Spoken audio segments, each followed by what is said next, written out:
Hello everyone, আসসালামু আলাইকুম। Welcome to my channel রিমাস blog. কেমন আছেন সবাই? আলহামদুলিল্লাহ আমি ভালো আছি। বন্ধুরা, তোমরা হয়তো দেখে ভাবতেছো এটা কিসের রেসিপি। আজকে রান্না করব পটলের কোপ্তা। এত মজা পটলের কোপ্তা, একবার না খেলে তবে যারা এই রেসিপিটা একবার খেয়েছে তাদের কিন্তু বারবার খেতে মন চাইবে। খুবই সহজভাবে আজকে আমি পটলের কোপ্তা রান্না করব। এখানে আমি কয়েকটা বড় সাইজের পটল নিয়ে নিয়েছি আর নিয়েছি 5-6টা আলু আর সাথে ডিম। ডিমগুলোকে আমি সিদ্ধ করলাম, সিদ্ধ করে এখন খোসা ছাড়িয়ে নিলাম।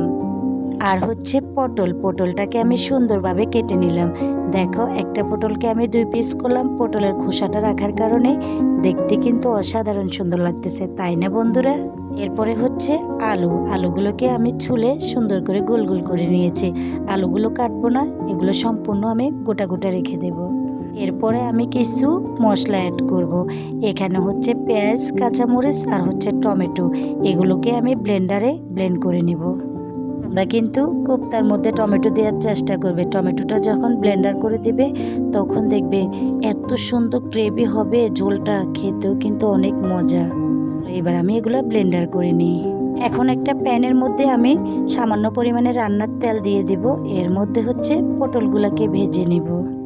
পটলগুলোকে আমি 5 থেকে 7 মিনিট সুন্দর করে ভেজে নেব, যাতে করে পটলে একটা দাগ আসে। একটু যদি দাগ দাগ করে ভাজি করি তাহলে পটলটা রান্না করলে খেতেও মজা লাগবে। তোমরা কিন্তু একটু দাগ দাগ করে ভাজি করার চেষ্টা করবে।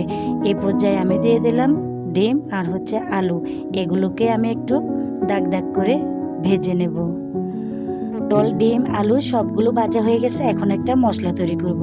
এখানে আমি 1 চামচ পরিমাণ আদা বাটা আর 1 চামচ পরিমাণ রসুন বাটা, হলুদ, মরিচ, জিরা, ধনিয়ার গুঁড়ো আর পরিমাণ মতো লবণ দিয়ে এটাকে আমি পেস্ট তৈরি করে নেব।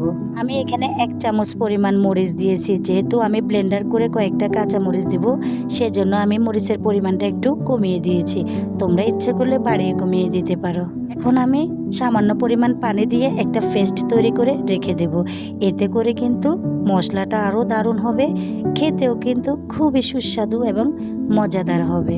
এখন আমি আগে থেকে ভাজা প্যানের ভিতরে সামান্য পরিমাণ তেল দিয়ে দিলাম। এর মধ্যে দিয়ে দেব আস্ত কয়েকটা জিরা আর হচ্ছে একটা তেজপাতা, একটা এলাচ, সামান্য পরিমাণে দারুচিনি দিয়ে আমি একটু তেলের উপরে ভেজে নেব।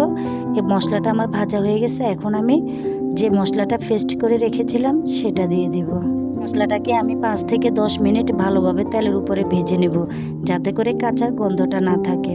এখন বাটি ধুয়ে একটু পানি দিয়ে আবার মশলাটা ভালোভাবে কষিয়ে নেব। এখন আমি দিয়ে দিব টমেটো, পেঁয়াজ, কাঁচামরিচ ব্লেন্ডার করে রেখেছিলাম, সেগুলো দিয়ে আমি ভালোভাবে নেড়ে চেড়ে দেব। এগুলোকে আমি ভালোভাবে কষিয়ে একেবারে লাল লাল করে নেব। 15 থেকে 20 মিনিট তো লাগবে কষাতে। দেখেন কি সুন্দরভাবে পানিটা শুকিয়ে একেবারে লাল লাল হয়ে গেছে। এই পর্যায়ে আমি আগে থেকে ভেজে রাখা আলু, পটল, ডিম সবগুলোকে দিয়ে উল্টিয়ে পাল্টিয়ে কষিয়ে নেব। এখন আমি ভালোভাবে কষিয়ে এখানে দিয়ে দেব হচ্ছে পানিটা আপনারা চেষ্টা করবেন ফুটনো পানি দিতে। আমার ভিডিওটা দেখতে দেখতে যদি তোমাদের কাছে ভালো লাগে, ছোট্ট করে একটা লাইক দিয়ে দেবে আর সুন্দর একটা গঠনমূলক কমেন্ট করে যাবে। আমি সামান্য পরিমাণে ঝোল দিয়ে দিলাম। ঝোলটা দিয়ে 10 মিনিট রেখে দেব। এরপরে দেখো দারুণ একটা কিন্তু পটলের কোপ্তা তৈরি হয়ে গেল। এখন দিয়ে দিলাম আমি ধনিয়া পাতা দিয়ে 5 মিনিট উল্টে পাল্টে এরপরে নামিয়ে নেব। কিন্তু পটলের কোপ্তা রান্না একেবারেই রেডি। এখন আমি পরিবেশন করতে চলে যাব। বন্ধুরা, তোমরা কিন্তু পটলের কোপ্তার প্রেমে পড়ে যাবে। যে কালার এসেছে না, কালারটা দেখে আমি নিজেই প্রেমে পড়ে গেলাম। বন্ধুরা, আমার ভিডিওগুলো যদি তোমাদের কাছে ভালো লাগে, আমার চ্যানেলটা সাবস্ক্রাইব করতে ভুলবে না। আল্লাহ হাফেজ, টাটা।